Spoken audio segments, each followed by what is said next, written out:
जी बच्चे, टॉपिक है हमारा 15.7, that is the detection of elements in the organic compounds.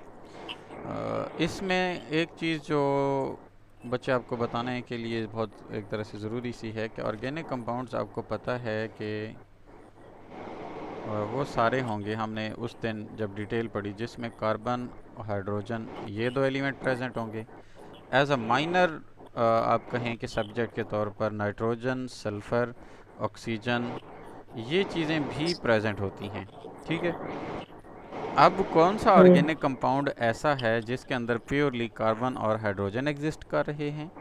कौन सा ऐसा कंपाउंड है जिसके अंदर नाइट्रोजन प्रेजेंट है, या सल्फर है, या फिर ऑक्सीजन है, या फिर इसके अलावा हेलोजन भी हो सकता है ना, क्लोरीन, फ्लोरीन, ब्रोमीन, आयोडीन वगैरह। So depending hmm. Upon the nature of element that is being present with in the organic compound, जो साइंटिस्ट हैं उन्होंने डिफरेंट तरह के टेस्ट जो है वो रख दिए हुए हैं। जैसे एक सिंपल सी बात है बच्चे, आपके पास जहान का कोई भी ऑर्गेनिक कंपाउंड आप ले लें, वो जैसे सपोज मैं लिख लेता हूँ यहाँ पे C6H12 and O6। बच्चे आप अपना आवाज़ म्यूट कर लेते हैं। अच्छा। C6H12 and O6, ये एक ऑर्गेनिक कंपाउंड है that is commonly known as the glucose. अब इसके अंदर जो नेसेसरी एलिमेंट्स है that is the carbon, hydrogen and oxygen. अब अगर हम इसका टेस्ट परफॉर्म करना चाहते हैं तो सबसे पहले इसको वो कहता है कि बर्न कर दो। ठीक है। बर्निंग का मतलब क्या होता है कि हम हीट प्रोवाइड करते हैं और उसके अलावा O2 के साथ इसको रिएक्ट करवाया जाता है, that is present with in your air content. अब ये जो बर्न होती है O2 और हीट के साथ, तो इस पे क्या होता है, CO2 प्लस H2O, ये चीज़ें जो है वो नेसेसरी एलिमेंट के तौर पर बन रही होती हैं आपकी। यानी carbon is being converted into carbon dioxide, and oxygen and hydrogen is being converted into water. So जब भी आपके पास ऑर्गेनिक कंपाउंड बर्न होता है तो ये कन्फर्मेशन होती है, अगर कार्बन डाइऑक्साइड निकल रही है वहाँ से तो इट मीन्स कि वहाँ कार्बन प्रेजेंट है, राइट। वहाँ पे हाइड्रोजन से वाटर वेपर्स अगर बन रहे हैं तो that is also clear indication that the hydrogen is also present within that given organic compound. बाकी के जो टेस्ट्स हैं आपके पास, जो रिमेनिंग नाइट्रोजन है, हेलोजन हो गया, ये एक्स वाला, और नाइट्रोजन के अलावा सल्फर है और ऑक्सीजन, ये इनके लिए भी अलग अलग टेस्ट्स हैं। तो आज जो हमारा बेसिकली टॉपिक है, हम इन सारे टेस्ट्स को स्टेप वाइज देखते हैं कि कैसे कैसे ये इंडिकेट करते हैं कि फ़लाँ एलिमेंट प्रेजेंट है। यहाँ तक क्लियर है? हैंड रेज कर दें। ओके। नेक्स्ट है जी आपके पास कि carbon is an essential constituent of all the organic compounds. Hydrogen is also present in almost all the organic compounds, but some of them may contain nitrogen, sulfur, halogen, oxygen, phosphorus and metals as well. First of all, going into details, detection of the carbon and hydrogen, तो again से वही चीज़ आ जाएगी। Carbon, hydrogen can be detected by heating small amount of the organic compound with the copper oxide in a glass test tube. अब यहाँ पे थोड़ा सा चूँकि केमिकल टेस्ट है तो इसने प्योरली बर्निंग या ऑक्सीजन या एयर के साथ बर्निंग की बात इसने नहीं की है। ये आपको बता रहा है कि आप इसको कॉपर ऑक्साइड के साथ जो है वो बर्न करें, ग्लास और एक टेस्ट ट्यूब में लेके छोटा सा। अब उससे क्या होगा जी, on heating the mixture carbon hydrogen are mixed और oxidised to carbon dioxide and water H2O respectively. ये वही काम हो रहा है जो बर्निंग से होता है, यानी कार्बन से कार्बन डाइऑक्साइड बन रही है और हाइड्रोजन से वाटर बन रहा है। Carbon dioxide turns lime water, जो कि lime water milky which proves the presence of the carbon and water vapours turns to the white and hydroscope. Okay, यहाँ पे उसने दो बातें बताई हैं कि आपके पास एक है कार्बन डाइऑक्साइड का रिलीज। अगर किसी, अब देखो यहाँ पे एक इक्वेशन को अगर आप देखें तो कार्बन है यहाँ पे और कॉपर ऑक्साइड आपने मिलाया साथ में, इससे जो चीज़ बन रही है that is the carbon dioxide plus copper metal बनेगी। अब अगर आप ये जो कार्बन डाइऑक्साइड रिलीज़ हुई है, अगर आपके पास लाइम वाटर पड़ा हुआ है जो कि कैल्शियम हाइड्रोक्साइड होता है, या आप चूना जो है पानी के अंदर भिगो देते हैं, जो कैल्शियम कार्बोनेट का एक पत्थर होता है वो पानी के अंदर भिगो दें, तो उससे लाइम वाटर बनता है।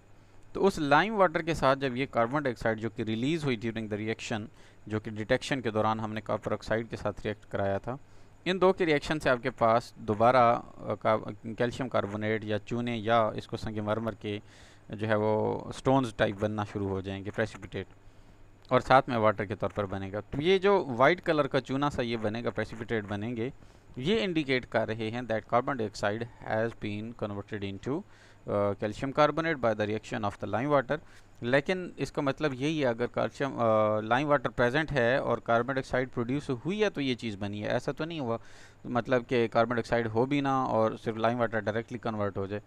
तो ये जो कन्वर्जन है ये इंडिकेट करती है कि इस गिवन कंपाउंड के अंदर कार्बन था जो कार्बन डाइऑक्साइड में गया और वो कार्बन डाइऑक्साइड रिएक्ट करके वाइट प्रेसिपिटेट बना रही है। ये पहला टेस्ट हो गया कार्बन की डिटेक्शन का। अगली लाइन में वो लिख रहा है जी कि water vapours turns white anhydrous copper sulphate blue. क्या मतलब है कि वाटर वेपर जो है वो अगर आपके पास जो वाइट एनहाइड्रस कॉपर होगा, कॉपर सल्फेट, क्या मतलब है कॉपर सल्फेट, ये पड़ा है वाइट कलर होता है इसका, एनहाइड्रस मीन कि इसके अंदर वाटर रिमूव्ड होता है।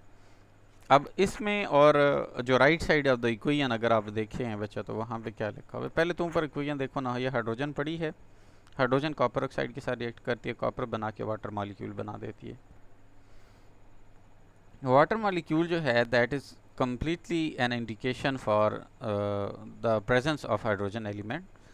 कॉपर सल्फेट जब ये ऐड होता है वाटर के अंदर तो यहाँ पे क्या होता है, copper sulphate dot 5H2O hydrated blue जो है ये लिखा हुआ है कलर, बिकॉज के वाटर जो है वो थोड़ा ब्लूइश लुक दे रहा होता है। तो एनहाइड्रस का मतलब ये होता है बच्चे कि जिसको पहले तो बात है इसको थोड़ा सा बैकग्राउंड में अगर हम चलें तो आपने प्रीवियसली फर्स्ट ईयर के अंदर कुछ पढ़ा था क्रिस्टल्स की प्रॉपर्टीज़ या सॉलिड्स की प्रॉपर्टीज़ कि कुछ वाटर के मॉलिक्यूल इंटेंगल हो जाते हैं while going to convert a liquid into solid. तो कॉपर सल्फेट जो है जब ये सॉलिडिफाई होना शुरू होता है तो उसके अंदर कुछ वाटर के मॉलिक्यूल फंस सकते हैं, उसको हाइड्रेटेड वाटर या ब्लू वाटर कहते हैं। और यहाँ पे अगर आप देखें तो एनहाइड्रस मीन कि ऐसा वाटर जिसमें वाटर के मॉलिक्यूल, ऐसा कॉपर सल्फेट जिसमें वाटर के मॉलिक्यूल प्रेजेंट ना हो, ठीक है। तो उस टाइम पे जब इसको वाटर के साथ एफिलिएट करवा जाता है तो वाटर के मॉलिक्यूल ट्रैप हो जाते हैं और वो ब्लूइश कलर की लुक दे रहे होते हैं। That is again a clear indication that water molecules are being trapped by the copper sulphate solid और क्रिस्टल। और फिर इसका मतलब ये हुआ कि वाटर मॉलिक्यूल बने थे और इसके बनने का क्या मतलब हुआ कि उसके अंदर हाइड्रोजन प्रेजेंट थी, तभी वाटर मॉलिक्यूल बने और वो वाटर मॉलिक्यूल ट्रैप हो गया क्या कॉपर सल्फेट के अंदर। यहाँ तक क्लियर है?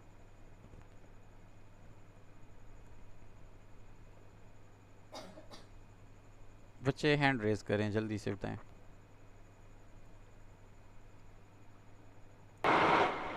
अच्छा, अब नेक्स्ट है आपके पास जो detection of the nitrogen sulphur and halogen test है। तो हमने कहा कि जी ये इसकी प्रिपरेशन जो है वो लैग्नीज सोल्यूशन या सोडियम एक्सट्रैक्ट के साथ होती है।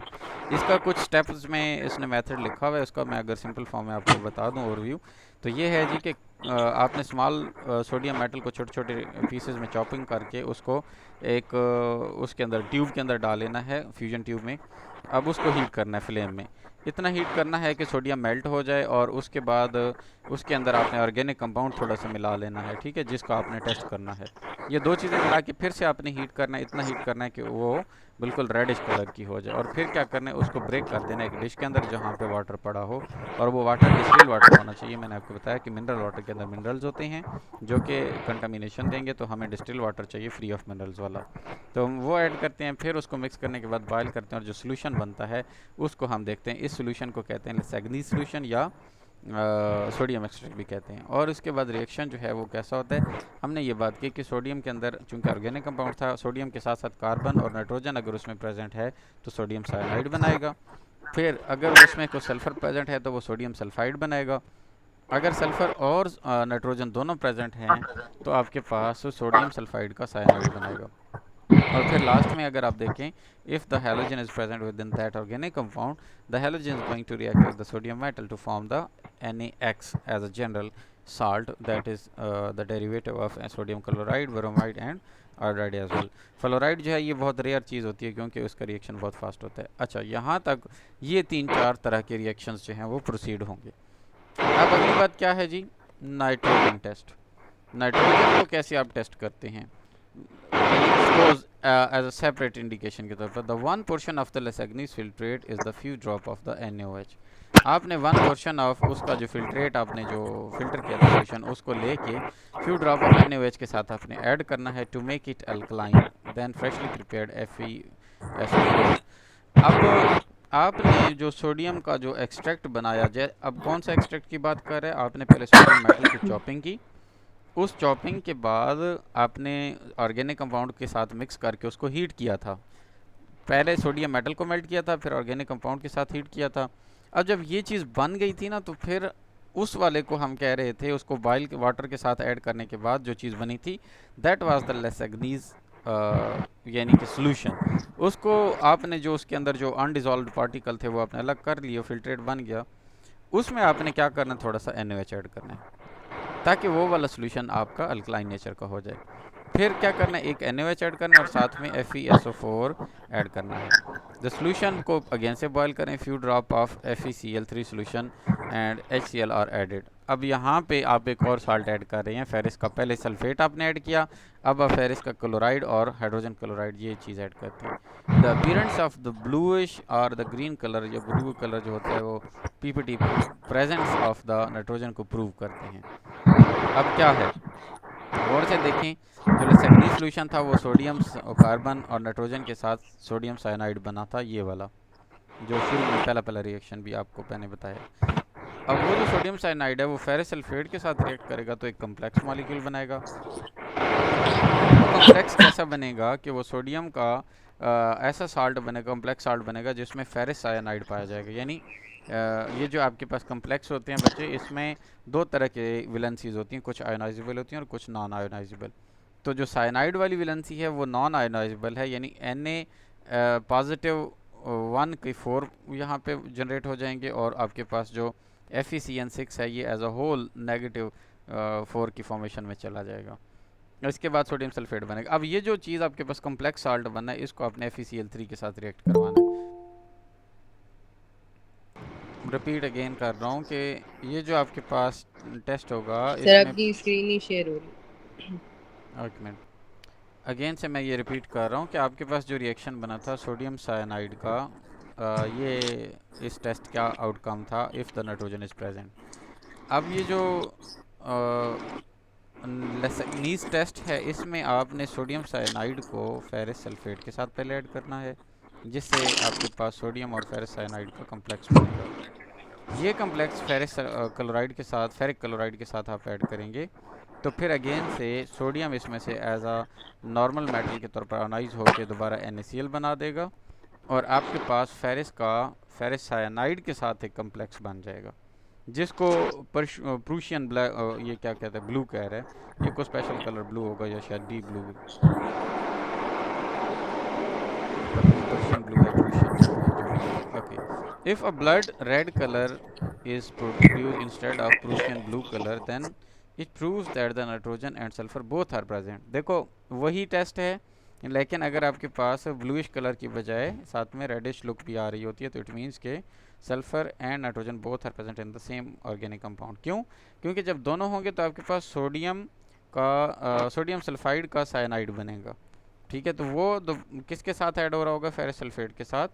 तो फिर इसके जो कम्प्लेक्स मॉलिक्यूल होगा उसमें सिर्फ साइनाइड प्रेजेंट नहीं होगा बल्कि थायोसाइनाइड होगा प्रेजेंट। थायो फॉर सल्फर यूज़ होता है तो थायोसाइनाइड का प्रेजेंट होगा।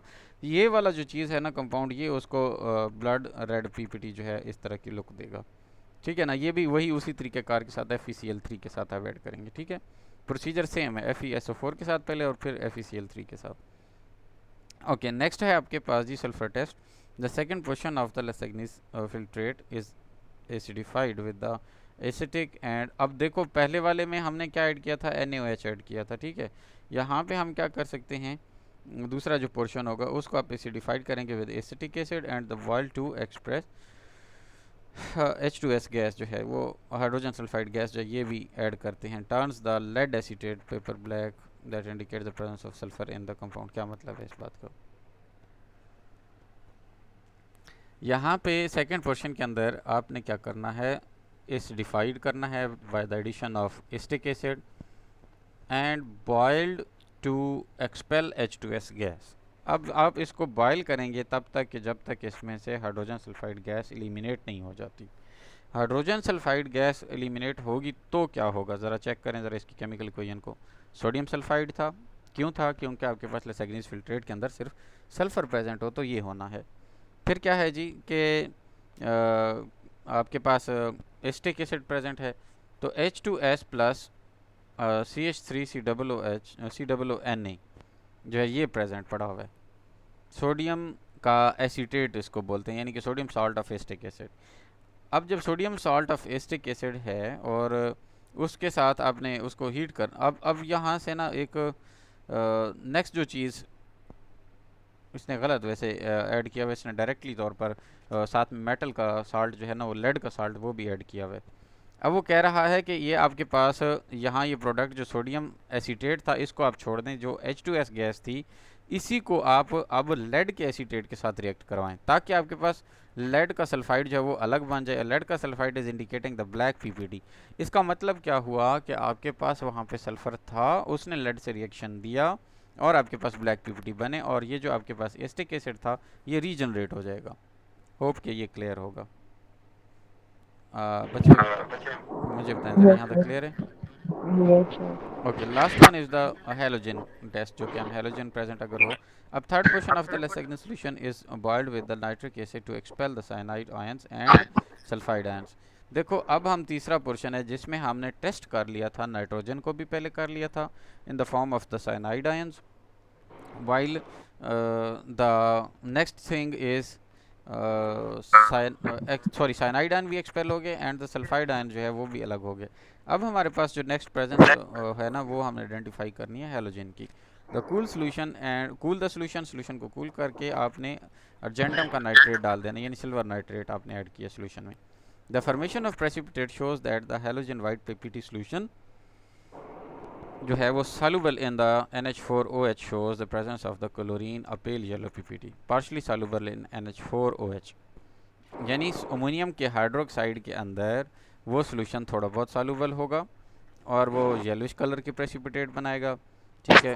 और अगर वो येलोइश कलर की प्रेसिपिटेट नहीं, पहले है वाइट प्रेसिपिटेट बनाएगा तो क्लोरीन होगी, येलो बनाएगा तो होगी ब्रोमीन, एंड डीप येलो बनाएगा तो फिर आपके पास आयोडीन की इंडिकेशन होती है। यानी 3 कलर्स हो सकते हैं हेलोजन के लिए। वाइट प्रेसिपिटेट फॉर NaCl जैसे होता है सोडियम क्लोराइड, तो इसलिए क्लोरीन की बेस पे वाइट कलर देगा, और पेल येलो पीपीटी जो है वो इंडिकेट करता है the presence of bromine, and the last one the deep yellow PPT is going to indicate the presence of iodine. और यहाँ इनका केमिकल टेस्ट ज़रा है, इसको देख लेते हैं। देखो सपोज आपके पास NaX है, depending upon the type of the halogen present with in the given organic compound, आपने उसके साथ अर्जेंडम का नाइट्रेट ऐड किया तो NaX ने क्या करना है, AgX बनवाना है, यानी सिल्वर का वही चीज़ बन जाएगी, सिल्वर का क्लोराइड, सिल्वर का ब्रोमाइड, सिल्वर का आयोडाइड। तो इन तीनों कंपाउंड्स ने आपको कलर देने, और साथ में सोडियम का nitrate as a constant compound जो है वो तीनों के अंदर बनेगा। If the salt is containing, if the organic compound is containing the chlorine, the salt would be the NaCl that is going to react with the argentum nitrate, and the product is the white PPT, that is the silver chloride. The next one is sodium bromide. In case of the bromine as a member of the organic compound will react with the silver nitrate forming the argentum bromide या silver bromide. ये pale yellow होंगे, पहले white PPT है फिर pale yellow फिर deep yellow से मुराद क्या है, ज़रा गहरे येलोइश कलर के होंगे, ठीक है। ये बच्चे हमारे केमिकल टेस्ट थे, इसको आपने एज इट इज़ मेमोराइज करना है। इसमें अक्सर का जो इम्पोर्टेंट टेस्ट है वो नाइट्रोजन और सल्फ़र का है। Halogen is very common but rarely जो टेस्ट आपका किया जाता है वो नाइट्रोजन और सल्फ़र का है। आपने इसको ज़रा देखना है अच्छे से, और तरीकाकार आपको पता होना चाहिए लेसैग्नीज सॉल्यूशन कैसे प्रिपेयर करते हैं और उसे कैसे हम आइडेंटिफिकेशन ऑफ फर्दर या डिटेक्शन ऑफ द एलिमेंट्स के लिए यूज़ करते हैं। यहाँ तक कोई मसला है तो बताएं। नहीं सर, सच बच्चे में मुझे कल आप टेस्ट दे रहे हो या आज मुझे टेस्ट दे रहे हो? सर आज भेज देगा, रात में देख लूँगी। आज किस टाइम पे देना है? सर आप भेज देगा, मैं रात में कर लूँगी। ठीक है, मैं आपको जो पहला गुज़िश्ता कल वाला लेक्चर था या मतलब प्रीवियस डे वाला, वो सिर्फ उसी का या पहले दोनों लेक्चर्स का इकट्ठा दे दूँ? सिर्फ कल वाले का पहले ले लें। ठीक है, कल वाले का जो टेस्ट है ना वो मैं आपको अभी 5-4 मिनट में भेज दूंगा। ठीक है। ओके। और इसके बाद नेक्स्ट का क्या प्लान है? मुझे आप ऐसा करें ना बच्चा, 16 चैप्टर छोड़ के 17 का मुझे ना पीडीएफ भी भेज दीजिएगा ताकि हम अगले क्लास को इस तरह कंटिन्यू करें। अच्छा, मैं लिख लेती हूँ आपके 17 ओके, चैप्टर। मेरा चक्कर लग गया रावलपिंडी। कल है 23 है ना, 24 को। ठीक है। ओके। तो 24 को अगर मेरा चक्कर लगता है तो 24 की शाम, 25 की शाम मैं आपकी क्लास मैनुअली ले लूँगा उधर। ओके। ठीक है, इंशाल्लाह। और कल जो है वो आपकी हमारी ऑनलाइन होगी क्लास इंशाल्लाह। ओके। ओके बच्चा, ठीक है, अल्लाह हाफिज़। फिर